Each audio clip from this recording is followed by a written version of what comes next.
Baby girl, you know I got what you need.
Going somewhere?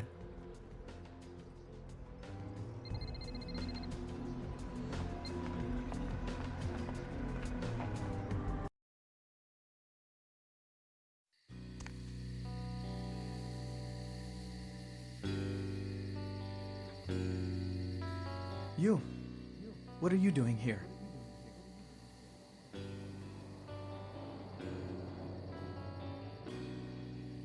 Out now. You should get out of here. This place is bad news. Pardon me.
It is quite peculiar, the happenings I've been made to witness for my supernatural longevity. I am thinking of one unfortunate phenomenon in particular, of unique interest to my station, both as a professional and as a sufferer of this vampiric condition. It seems the stream of time has begun to erode the moorings of my chosen course of study, for the methodologies that gave birth to psychology are slowly disappearing. I find myself in an era that overlooks the physical component of psychological pathology time and again in favor of the sophistic practices of Freud. Phrenology, dactopintilism, and the rest of the old guard has fallen by the wayside, its champions all silenced in death, with my unique exception. Would that I could make my voice heard again, although it may be suspicious should I return to popular medical discourse 50 years after my apparent death. No, it's better that I continue my studies into the psychoses in secret. One day, may I hold up my own cure as validation of the methods. I am confident no cure for my condition, or that of my beloved wife, lies within our figurative minds, waiting to be unlocked by the correct combination of memories recovered from our childhoods. And I'm most certain it has nothing to do with the relationship between myself, my parents, and my genitals. Sorry, Sigmund, but I choose to stay my course. In time, too, may your star fade and disappear.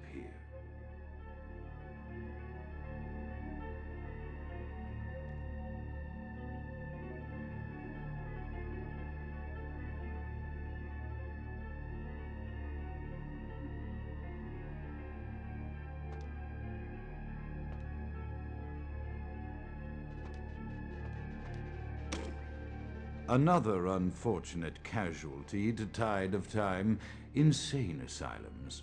I lament their loss not only as brokerage houses for the breadth and depth of human psychoses, but also I shall mourn the disappearance of that peculiar environment present only in an insane asylum.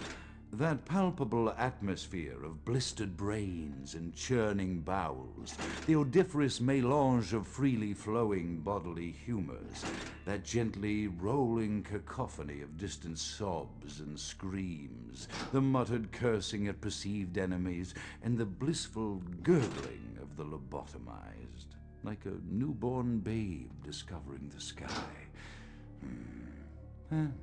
I shall still find test subjects as surely as I find bloody sustenance in the night, but this climate, I fear, may never be replicated.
Often I reflect with great regret on the missed opportunity that was my infector. Had I been conscious after the attack, I could have stopped the orderlies from locking her in the roaming pen.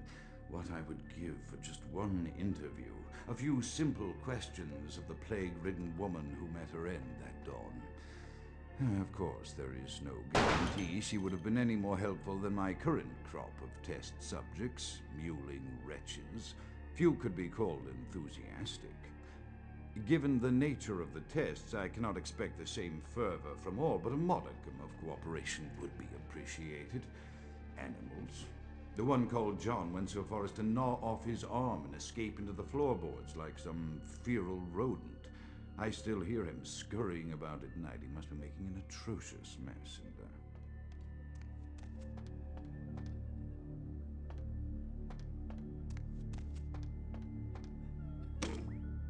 My studies proceed at a languid pace. I'm mired in a foul ennui as my wife's illness advances. My subjects grow restless without proper supervision, but I cannot pull myself back from this black depression. How many nights I've wasted now, gazing from the tower walk, pondering the frailty of existence.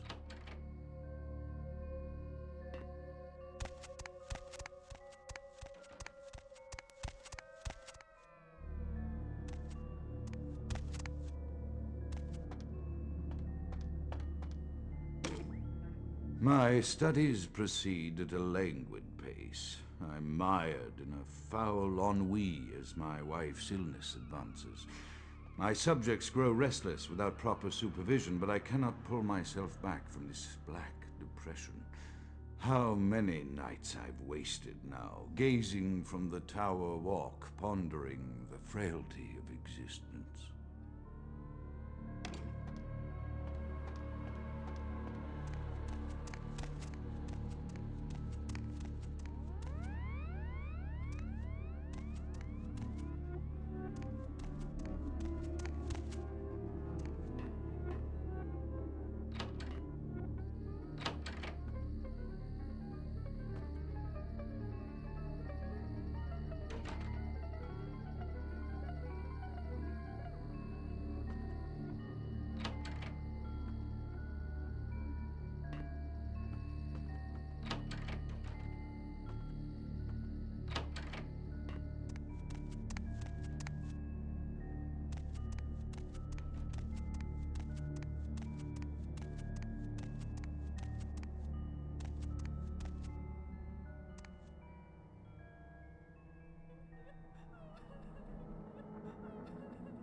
After decades of solitary study into this affliction, I have learned that it is by no means alone.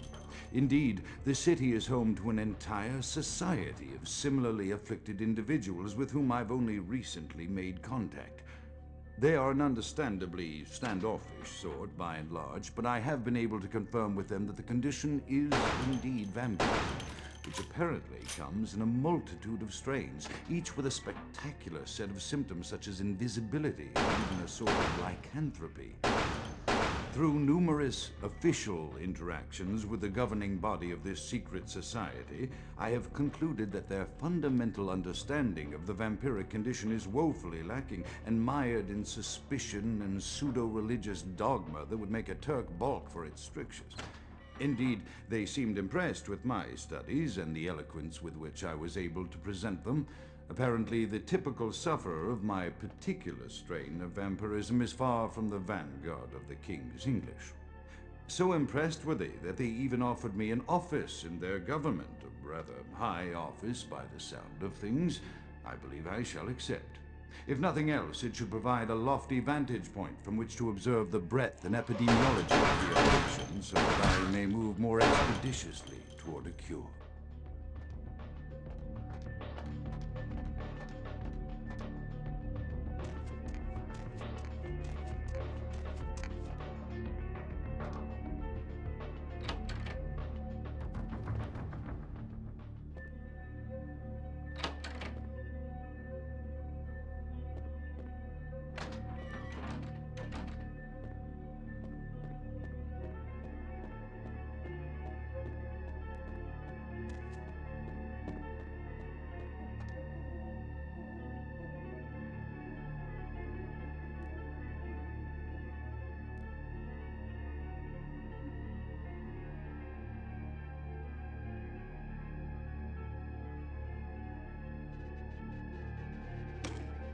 I have accepted the role of Primogen for Clan Malkavian, the dreadfully winsome label applied to the particular strain of vampirism I suffer, so named for some supposed vampire father figure of old, more poppycock grown from a backward culture that seems interminably drawn to children's tales and the fiction of Victorian romance, when it should concern itself with the science behind their suffering. No matter. For I have taken this office for no greater reason than to advance my research. I must make mention, however, that even among my would-be peers in this governing body of vampires, the level of paranoia and superstition is frightening. Their intelligence is not the question, no, indeed. As they courted me for this appointment, I had to suspect that their overtures were hand-tailored to what must be my obvious infatuation with reason, for the devil would do well to have such honey-tongued tempters. Even so, I could not help but notice the dressing of language these vampire leaders chose for their siren song. Whether it is born of habit, from addressing their unwashed, ill-educated subjects, or from their own deep-seated beliefs, their linguistic flourishes belie a faith in superstition over the providence of empirical reason that must be an all-pervasive theme in this society of darkest night. Damn it all, now I'm doing it too.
As I expand my dealings with the vampire government, I have encountered a disturbing new symptom of this affliction.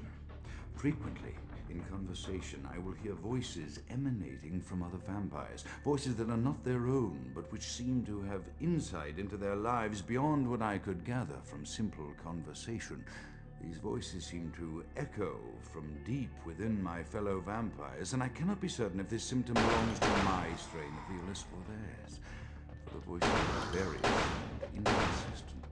I dare not mention this symptom to my vampire peers, for they have proven themselves to be predators to whom I could be loath to reveal any sign of weakness. Indeed, these voices have counseled me against confessing their presence, and until I can confirm their source, I will listen. The information the voices have given me ranges from curious to frightening. The latter case is especially true of one powerful vampire whose name I shall not commit to recording in the interests of self-preservation.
The voices have increased in frequency and direction of of late. They have begun to stay with me long after conversation has ceased and are serving as quite a distraction. I fear others are beginning to notice my preoccupation at the vampire gatherings. I am thinking again of the particular vampire of whom I spoke previously, who I dare not name for my growing fear. If the voices are to be believed, then my caution is warranted, for they speak of his blackest crimes, both past and future. More than once I have seen the suspicion in his eyes and heard the distrust in his voice when speaking with me. The fear must register on my face, as it is all I can do in these moments to keep from crying out in chorus with the voices.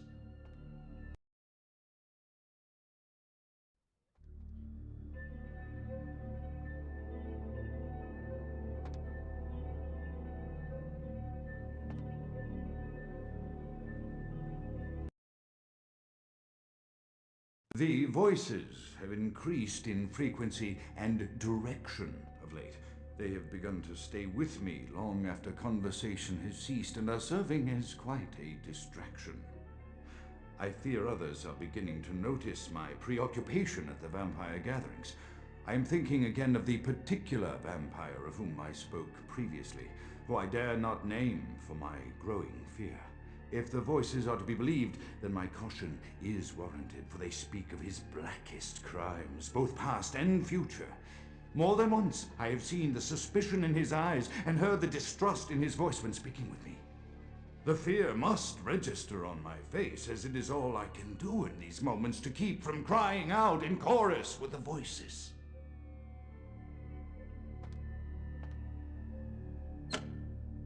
I am no longer safe. I know it. The voices have proven themselves authentic, and I have withdrawn from the Vampire Society entirely. My absence will no doubt draw attention, but I could no longer hold my fragile composure around the ravenous eyes of my vampire peers, especially not around him. The voices compelled me to make what I fear is a Faustian bargain, but I had to, for their demands are constant and merciless. I have secluded myself within the mansion. I know he will strike out at me. He will go to any length to achieve his ambitions, and he knows it, I know. I have taken precautions to protect my beloved wife. Her cure will have to wait until our immediate safety is guaranteed. The mansion was constructed with security in mind, but at that time I was not privy to the full range of vampire capabilities. The voices echo in the twisted corridors of my psyche, dark whisperings of a macabre and formless menace, the approach of which portends an end to all of this.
Kraut is dead?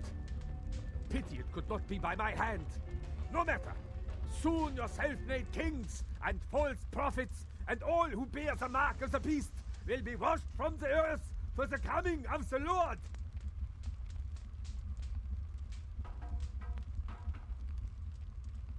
As you burn, tell them it was Grünfeld Bach who sent your damned soul to that lake of fire. All agents of Satan shall return to whence they came. Let this righteous display serve as a promise to all who serve the archfiend Lacroix. I'm coming for you, Lacroix. By the power of the Lord, I will cleanse your black soul.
Evening there.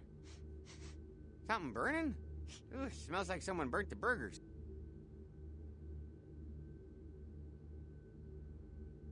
Sure, I'll open her up for you. Jeez, I could go for one of them double-spaced burgers with the onions and the cheese and some bacon and a guacamole. Ooh.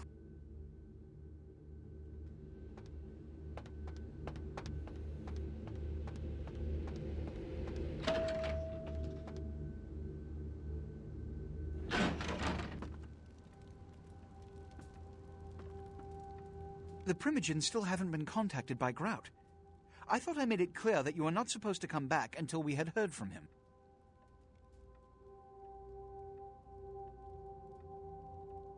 Grout's dead? What?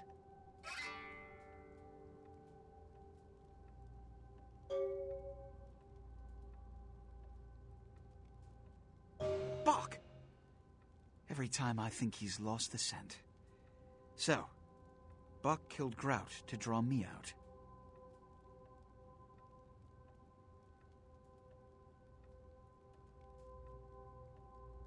Bach is a hunter. They stalk and kill our kind to appease their god. But like many mortals, their so-called faith is nothing but a conduit through which they quench their killing urge. Who else would have killed Grout?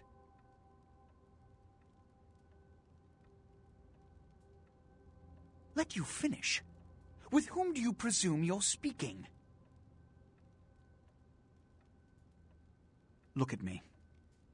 Are you sure it was Nines Rodriguez? Because if it was, the consequences... Do you know where this might lead? Do you really have any idea?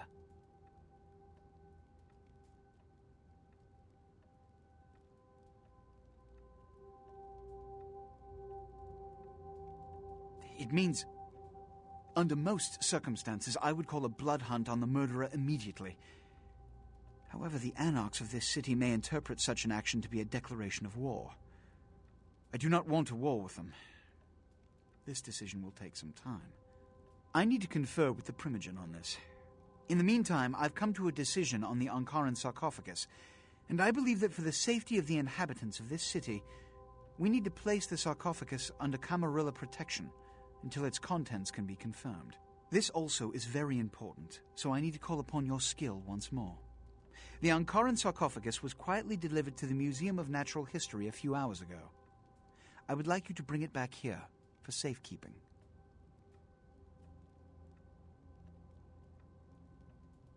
Let me finish. The manifest from the Dane shows there was a small box from the same dig on board, but it was listed as missing. Keep an eye open for it. It may have been overlooked. It's crucial we get the sarcophagus in our possession within the next few hours.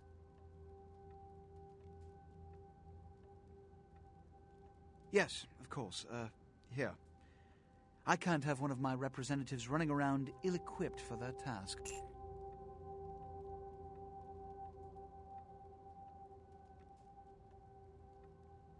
Here are the keys to the front door of the museum. The sarcophagus should be in an examination room of some sort. There's a small security staff on site, but I don't want a massacre. Mortals are just as easy to deceive as they are to kill.